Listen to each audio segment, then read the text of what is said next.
Did you know a few years back there was a study that was done? A study to show and to kind of compare how people see things and how they react to them. The study was that they opened a buffet, not like a restaurant, but gave people like a buffet to choose from. And in group A, because they broke it up into groups, group A, they gave people large plates and large utensils, silverware and such. And they did their thing. Group B, they gave smaller plates and smaller utensils, and they did so on and so forth. The next group, or the next two groups, they mixed and matched, where it was a smaller plate with a bigger spoon, smaller spoon, bigger plate, and stuff like that. Because it was interesting to see how our brain processed stuff like that, to see how our intake takes food if given the choice. Do we go all in? Do we choose not to?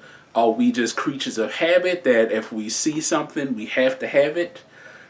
Very interesting. I have no idea if that has anything to do with the title of this video, but I just thought it was a good thought to start with. Hey, it's Cody. So, I wanted to talk about mass manipulation in social media. Yeah, it's one of those kind of a heavy topic, but we'll see what we can do. I'm going to try to break this video down into 3 parts. The generational effect of how social media affects us, the impact on how we see ourselves and others through social media, and the consumer advertisement effect of social media and how it intertwines us to be in a very weird place. So let's get started with number 1, the generational effect of social media. Social media hasn't really been around for that long when you think about it in the grand scheme of everything. Like, I actually remember a time when there was no social media, where there was caller ID and you actually had to, pick up the phone and like talk to people. Where you actually had to even write letters sometimes. Where you actually had to go over to someone's house and talk to them. Like, the only time you heard and the only way you knew about what was going on in the world outside of your neighborhood was the news. You remember the news? Actual like news stations, KTLW, Channel 26, or whatever the fuck it is in your region.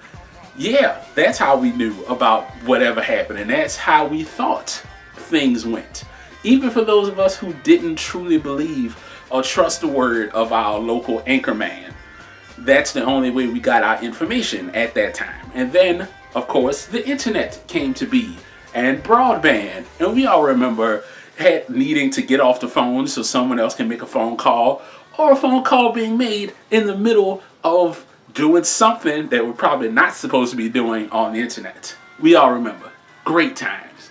Then high-speed internet, wireless, Wi-Fi hotspots, and everything else like that. Then before we knew it, all of us were connected. All of us could reach out to some random stranger, call them a shithead, and then go back to masturbating and eating Cheez-Its. I'm not saying I did that. Don't look at me, okay? Don't judge me. Because of this uprising, so to say, of everyone being connected and how this social media craze has taken the world by storm, it's almost crazy to believe that there was a life before this. It's crazy to think that there was no Facebook, no MySpace, no Instagram, no Snapchat, that it's so parts of us that we see the internet as a utility now. It's as a necessity, even in some cases, that people's jobs and livelihoods rely on this now. That probably more human interaction has come from this than before, which is really weird to say that we don't talk to each other face to face anymore. But you get what I mean, that now there's more connectivity, but that's not exactly a good thing either. But that's what social media has done generationally. For me, it's a good thing. Like, I know I have a lot more people that I know, not all physically, but a lot more people that I know than I have before, which has its pros and cons. But the manipulation that comes in this new generation of social media is that's kind of the way we want to see things now, especially the people that have grown up over the past 18, the people that are 18 now God, there are people who are 18 now. Fuck, I'm old. But that they only see through a window. You know, that there's always a layer there now for people. That there are kids who are on their iPhones and iPads, and that's how they see the world. Instead of it being right there in their faces, that it can be tangible, it can be held. Now it's something else there, and I feel that it kind of dilutes, whatever the fuck the word is, the whole human interaction thing, and it takes away from that actual human chemistry of me and you. And I know this is really weird to say to the guy talking to his camera and the other person on the other side. Weird, I know. Part 2, I'm starting to ramble. Now, how social media has gotten us to see each other. This is the bad part. This is the rot in the fruit, the rot in the tree of how the soil is dirty itself, of how we see each other. Because now, even more so, because it was this bad even before, but even more so now, everyone, that men and women, especially women, are built up to this impossible standard of beauty and wonder. A standard so impossible, we actually don't know what it looks like. Think about it. Really think about it. Even the most objectively beautiful person, I'm talking about the person who has, I'm using air quotes, the golden ratio, where all of their features are like symmetrical and shit, and their body is like, you know, they're built stack house, they're just great. Even those fucking people hate themselves, okay? Even the most, like I say, objectively beautiful person hates how they look, because to them, it's not this amazing standard of glory that we have built up as a society, you know, because nobody knows what it is. There's no like there's no like one person who like made this and was like, yeah, this is how we're all supposed to fucking look. No, there isn't. So we're fighting for this thing that isn't there. And because of social media and because of all of these young, immature adolescent people now in this new generation, they all believe that it's supposed to be this way, that they bring down others who don't fit in this criteria. And that's why a lot of women, especially younger women, hate themselves, because they only see through social media of what it's supposed to be, and that having this will make things better, because this facade of this impossible beautiful being is just a goal to achieve when there's nothing fucking there. It hurts, because there's people who I love, people who I think are beautiful, are wonderful. And I'm the type of person where I love imperfections in the skin. I love the skin blemishes and the bumps and the light bruising and the marks. I love all of that because it makes you real. It makes you a person. You know, I don't really like those people who fucking body paint themselves head to toe to cover up everything that makes them them. You know, don't hide what you were born with. Don't hide what made you who you are today. But that's what social media has done to us. It made us want to hide who we are. Like this bump on my nose. I know you probably never even saw it until I pointed it out. This fucking thing dead center of my nose. It's me. It's who I am. Will I ever cover it up? No. Does it bug me sometime? Sometime. Have I had people try to pop it like it's a pimple and we end up getting into a fight because they won't get the fuck off me? Yes. But my point is, we all have imperfections and we all should love them about ourselves, but we don't. Next topic. Now we're going to talk about the consumer advertisement part of manipulation in social media. This is the big one, folks. This is where it trickles down into everything else. Because every single fucking bit of media that you see is trying to sell you something.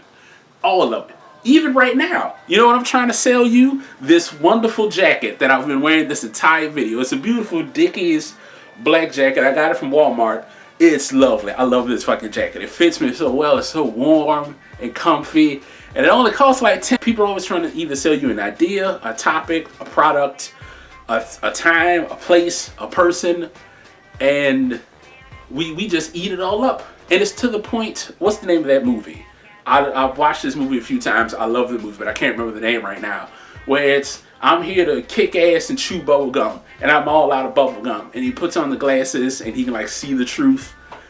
It's a super simple name. I'll put it up here when I edit this video later. Editing code, put the title of the name up right there. That movie, that's how it was. You know, that was kind of the wake up for everybody. Like, hey, it's all about consumerism and buying things and owning us through us buying product, through us believing that we have a choice.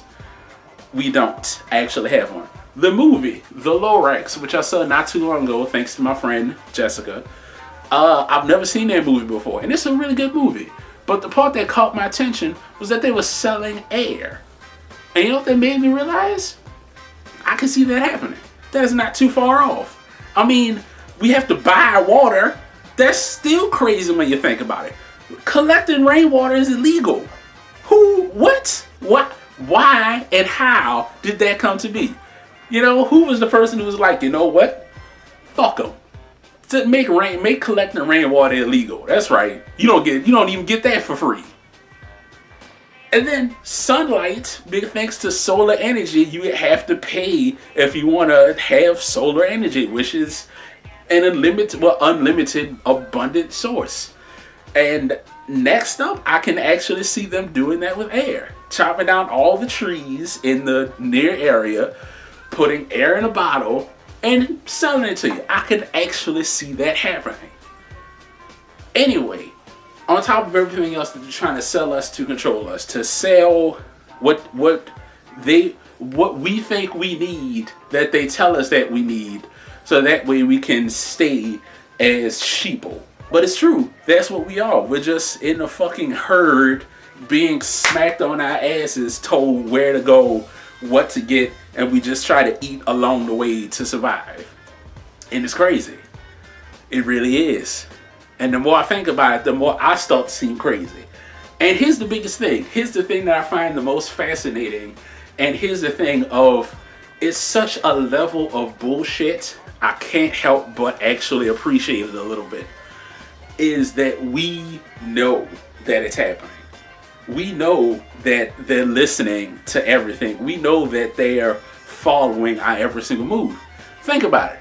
Really think about it. Have you downloaded the Facebook app for your phone? Have you actually read what it said? That it wants access to your mic, your camera, your text messages, your contact list, your receiver on your phone. Like, it wants access to all of this stuff on your phone, your location.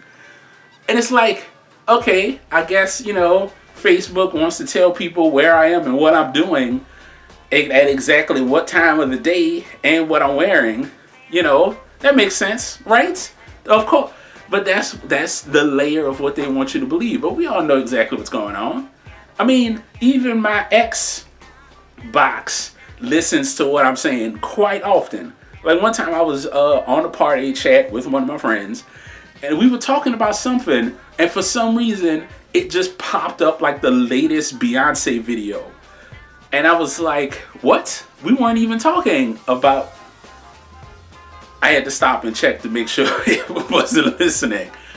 But yeah, it's everything is always listening. It's always watching, and it's always paying attention. Like, have you noticed, if you have an Instagram, like I do, that certain random ads pop up as you're scrolling through, and it's things that you might have been looking for or just talking about in casual conversation with somebody else?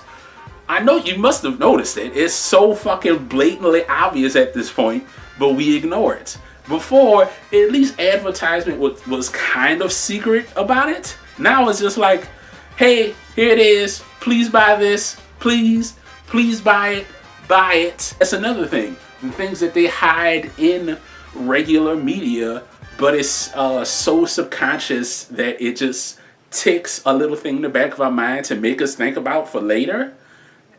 You must have noticed it. I know you have, but I'm starting to sound like a conspiracy theorist, so I better stop before they come and arrest me. That'll be that. If you like what I'm doing, you want to see what else I'm doing, let me know what you think, because I'm always interested to know. So, yeah. I'm not crazy, all right? I'm not.